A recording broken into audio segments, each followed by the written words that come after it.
आज बऱ्याच गोष्टी मी आपल्यासाठी जरा थोडंसं घेऊन आलोय. जाताना पोट भरून जा.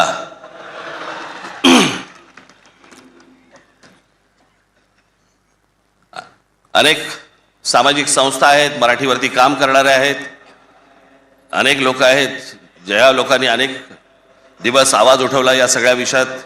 मी सर्वप्रथम त्यांचे मी आभार मानतो.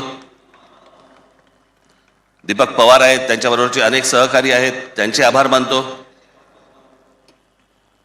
अनेक टेलिव्हिजन चॅनलचे आणि वर्तमानपत्रांचे संपादक आहेत, पत्रकार आहेत, त्यांनी गेले काही दिवस जी आम्हाला साथ दिली त्याबद्दल त्यांचेही मी मनापासून आभार मानतो.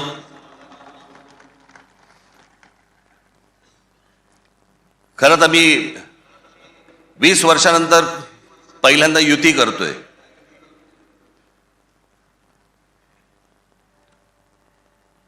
आणि त्याच्यामुळे अनेक या युतीच्या सगळ्या अख्ख्या प्रोसेसमध्ये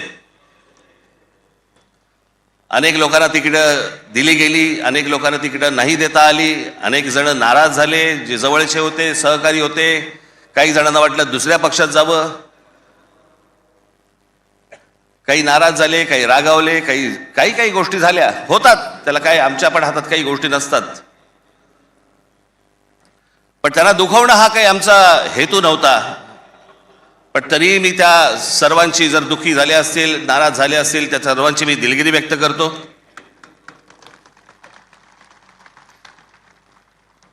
आपलेच आहेत, परत येतील. कारण जे आत्ता आहेत तेच कुठे जातील माहीत नाही, त्याच्यामुळे ते गेलेले आहेत ते येतीलच परत.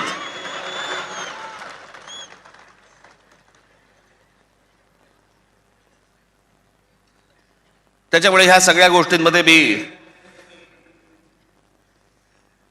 त्यांना समजू शकतो. मुळात मी आणि उद्धव आम्ही दोघे जण एकत्र येण्याचं सगळ्यात महत्त्वाचं कारण म्हणजे या मुंबईवरती आलेलं संकट. मी गेले अनेक वर्ष या सगळ्या विषयांमध्ये बोलत आलो. गेले अनेक वर्ष मी माझ्या भाषणांमधून हे सगळे मुद्दे मांडत आलो की कशा प्रकारचा डाव रचला जातोय.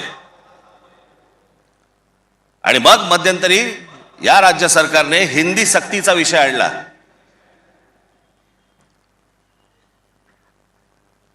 आणि त्यावेळेला मग मीही कडाडलो, उद्धवही कडाडला. आणि त्या सगळ्या याच्यामध्ये त्याच्या अगोदरच माझी एक मुलाखत झाली आणि त्याच्यामध्ये मी सांगितलं होतं की कुठच्याही वादापेक्षा आणि कुठच्याही भांडणापेक्षा महाराष्ट्र मोठा आहे.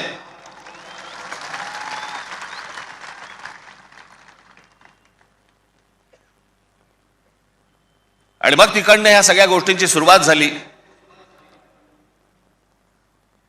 पण ते हिंदी सक्तीचा जो विषय होता तो फक्त तुम्हाला चाचपडून बघण्याचा होता. तुम्ही जागे आहात का? मराठी माणूस महाराष्ट्रामधला, मुंबईमधला जिवंत आहे का? हे फक्त चाचपडणं होतं तुम्हाला.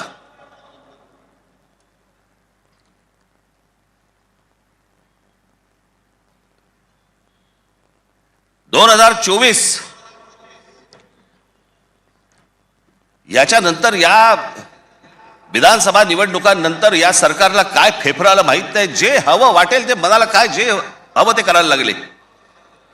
आली कुठून हिंमत?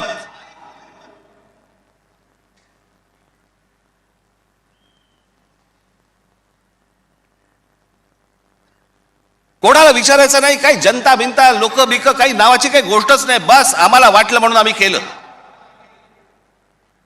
हे कोण आहेत लोक? कोण आहे महाराष्ट्रातील जनता? पैसे फेकले की आम्ही विकत घेऊ. आला कुठून आत्मविश्वास?